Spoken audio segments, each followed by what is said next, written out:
నమస్తే welcome to 6 minutes 24 news కు స్వాగతం నేను తరంగిణి ఏపీ బీజేపీ కీలక నిర్ణయం ఎమ్మెల్సీ అభ్యర్థిగా సోము వీర్రాజు ఆడుదాం ఆంధ్ర పేరుతో ప్రతిపక్షం ఆంధ్రతోనే ఆడుకుంది అఖిలప్రియ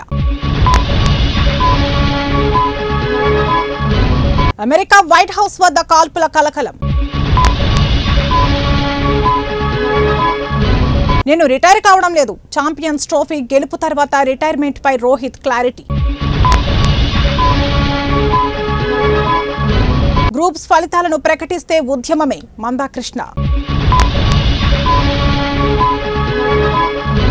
ఆ రైతులందరికీ 20,000 ఇస్తాం అచ్చెన్నాయుడు ప్రకటన బీసీల గొంతు నులిమే కుట్ర ముఖ్యమంత్రి రేవంత్ రెడ్డి వ్యాఖ్యలు విద్యార్థుల జీవితాలతో కూటమి సర్కార్ చెలగాటం సజ్జల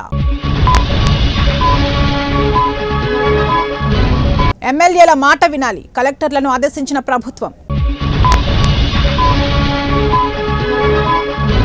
మద్యం కుంభకోణం మాజీ సీఎం కుమారుడి నివాసంలో ఈడీ సోదాలు లలిత్ మోదీకి షాక్ 102 పౌరసత్వం రద్దు పవన్ కళ్యాణ్ ను మేము ముఖ్యమంత్రిని చేసుకుంటాం అంబటి రాయుడు సంచలన వ్యాఖ్యలు కర్ణాటక ఘోర ప్రమాదం 2 సజీవ దహనం ప్రభుత్వ భూములు అమ్మొద్దు ఆర్ కృష్ణయ్య రాబోయే 4 ఏళ్లలో బీసీలదే రాజ్యాధికారం ఎమ్మెల్సీ తీన్మార్ మల్లన్న పార్లమెంటును తాకనున్న డీలిమిటేషన్ సెగ డీఎంకే ఎంపీలు తీర్మానం క్రిప్టో మార్కెట్ పై భారత మహిళల ఆసక్తి ఏడాదిలో 20% పెరిగిన మహిళా ఇన్వెస్టర్లు కృత్రిమ మేధ ఆవిష్కరణలకు మరింత ప్రోత్సాహం కేంద్ర మంత్రి అశ్విని వైష్ణవ్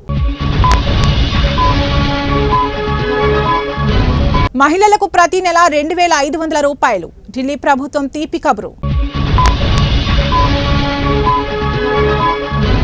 ఎమ్మెల్సీ అభ్యర్థిగా విజయశాంతి ఖరారు జాబితా విడుదల చేసిన కాంగ్రెస్ పవన్ కళ్యాణ్ వల్లనే చంద్రబాబు ముఖ్యమంత్రి అయ్యాడు నాదెండ్ల బీజేపీ పాలించని రాష్ట్రాల్లోనూ కొత్త విద్యా విధానం అమల్లో ఉంది కేంద్ర మంత్రి ఆసక్తికర వ్యాఖ్యలు ప్రణయ్ పరువు హత్య కేసు కోర్టు సంచలన తీర్పు నిందితుల్లో ఒకరికి ఉరిశిక్ష మరో 4 జీవిత ఖైదు మహారాష్ట్ర ముంబైలోని నాగ్పడా ప్రాంతంలో విషాదకర ఘటన నీటి ట్యాంక్ను శుభ్రం చేస్తూ 5 మృతి